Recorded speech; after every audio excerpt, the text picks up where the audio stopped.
So, hello. Today, my name is Daniel Beer, and today I'm going to talk about the MoonConnector, which is an integrated ERP connector with the project name MoonConnector. And we're going to talk about. I will give you a brief introduction on the problem area. So, what are we doing, and what did we do? I will give you an architectural overview over the ERP connection itself. Does anyone does not know what an ERP system is? Okay. Then I will talk about some hurdles that we had to overcome, which bottlenecks we identified, how we debug these bottlenecks, and how did we solve these issues.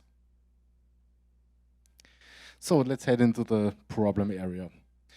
So we already have an existing ERP system, we had an existing third-party ERP connector, and we had a Shopware 6 instance. And the issues why we had to do it were it took around 30 seconds per product to update. There was no error recovery.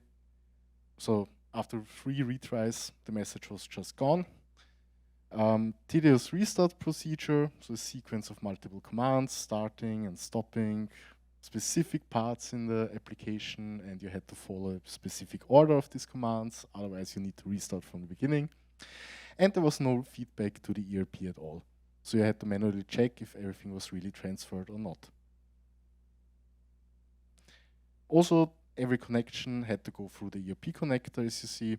So it was always at least 2 web requests, pushing this in some queue, and so on.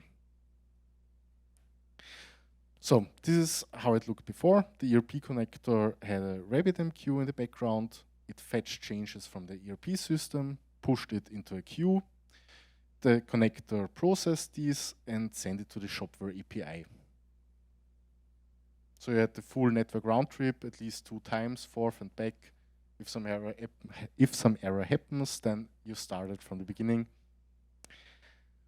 So we decided to just ditch this and connect the RabbitMQ directly to Shopware and also integrate the ERP connection inside one of our Shopware instances.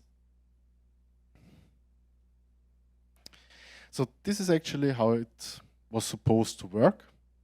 And on one hand, you had the ERP system.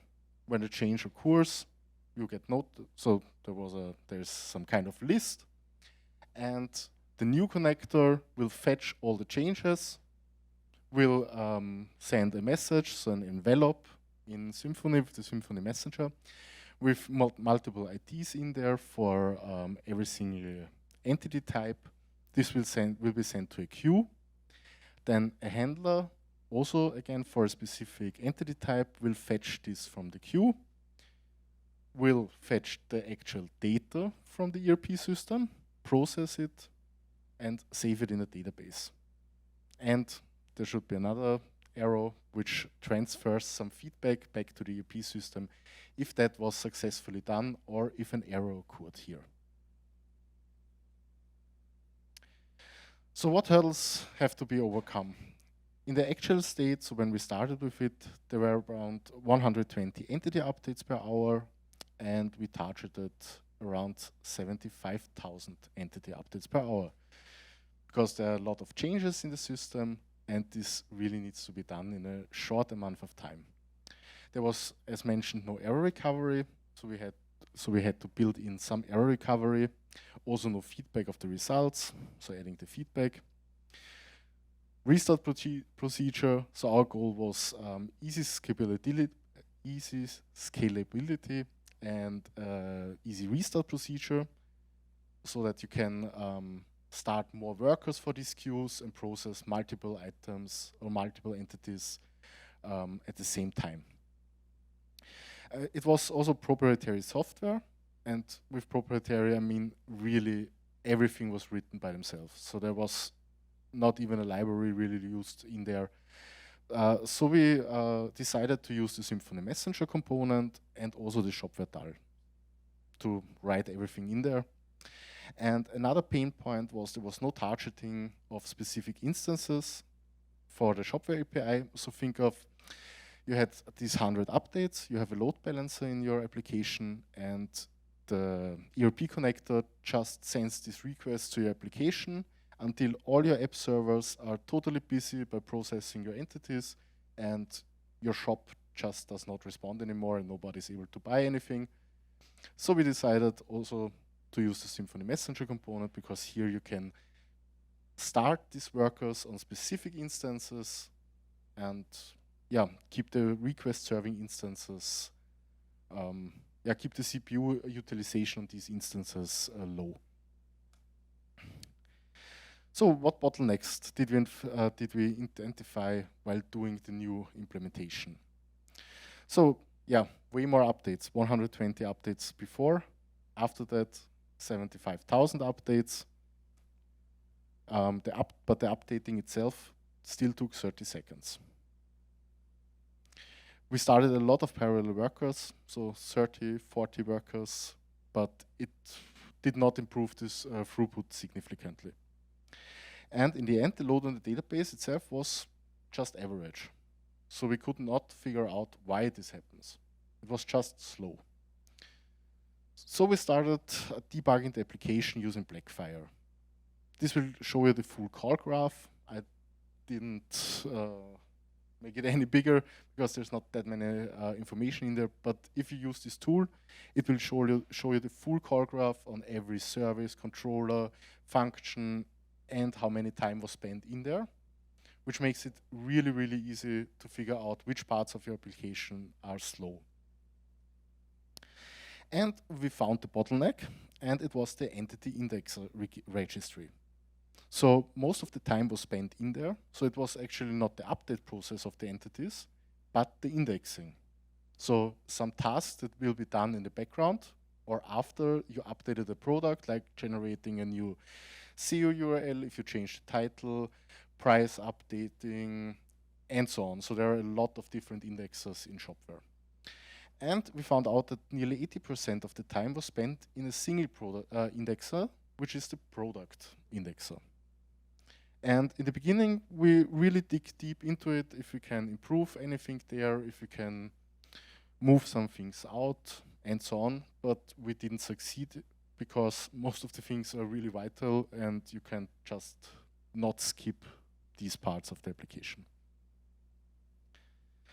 Also, it's necessary to know if you do a request updating one of the entities, the indexes will run serial in a serial way, so it will add up in time if you do all the updates in a single request.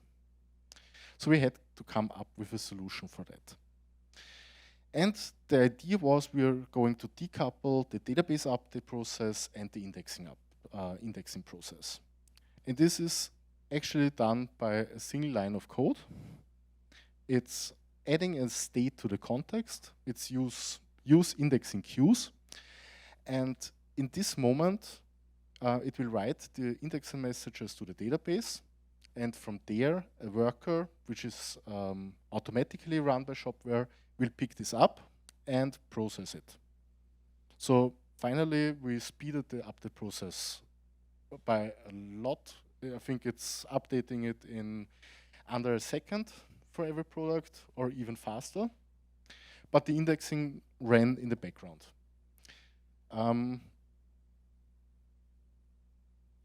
Another fun fact about this, it was not stated in the documentation at all. We spent a lot of time figuring out how we implemented this. And while doing some research work for this talk today, I found an interesting answer on Stack Overflow. So shopware started already to push more effort in answering answers there. And it is perfectly and extensively described there on how to do it. And I wish I would have seen this before. So please, everyone, just start answering questions on Stack Overflow to help me build my next application. So we asynchronously process these messages.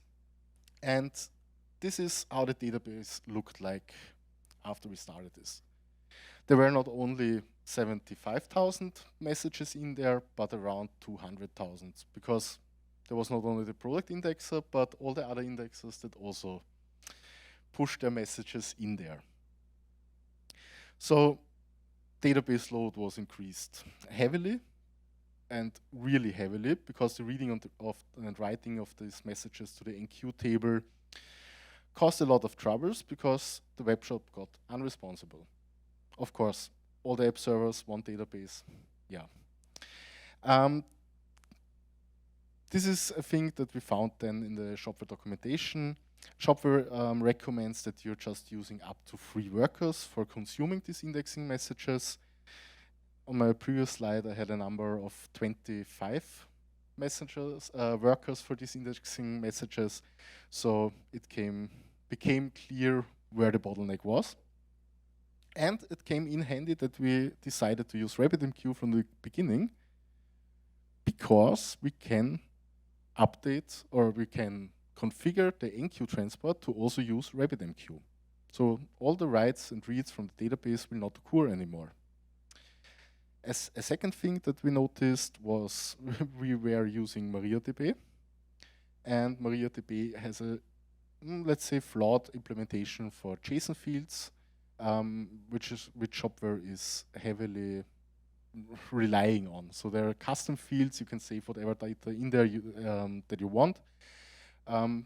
Yeah, but retrieving all this data or writing to it takes a long time, and MySQL 8 is far more faster to do this. So yes, we also used RabbitMQ as a transport for enqueue instead of Doctrine, so writing to the database. And we also followed the shopware message queue documentation. So you can turn on CLI workers. You're disabling the admin worker. Does everyone know about the admin worker? Is this something that you know? Okay, so when you're connected, when you're logged into the administration in shopware, it will send occasionally some requests every, I think, 10 seconds. And this request will trigger some kind of worker, which fetches one message, processes them, and dies again, and 10 seconds later, it will start a new process, and so on. So if you're having 200,000 messages in the middle of the night, you would need someone to log into the administration to get these messages done, so that it will be worked on. And instead, you can completely disable this behavior and use CLI workers from the Symfony messenger component, which you can start and stop with a systemd configuration, which is also there on the shopware documentation itself. So yeah, clean road, everything worked perfectly. So I'm already at the summary of it. So the ERP connection with a lot of products, so 50,000 products, can definitely be done in shopware. There are some posts in the forums where it said that it is absolutely impossible to do this, and they would never use shopware again to do any bigger client with a lot of these products, and yeah, a lot of messages flying around. Also, always disable the admin workers, because no one is logged in the middle of the night, and you still want your orders from other countries being processed. Use the separate workers with systemd. It's really easy. There's just one command where you can specify, let's say, start the indexing workers with, let's say, 1 to 50. And then it will just start in the background 50 workers of those, and they will start processing it. Next step, really use RabbitMQ or some other queue system. RabbitMQ is really well documented also from the shopware side on how to install the transport, how to configure it, that you can make use of it. Use asynchronous indexing. Also, this single line really makes a huge difference, huge performance difference. And use MySQL 8. Nowadays, it's really recommended to use it. Also, shopware states it in the documentation that they are no longer recommending MariaDB, as it was the new shit some years ago. But now, really use MySQL 8. can totally recommend it. So yeah, thanks for your attention, and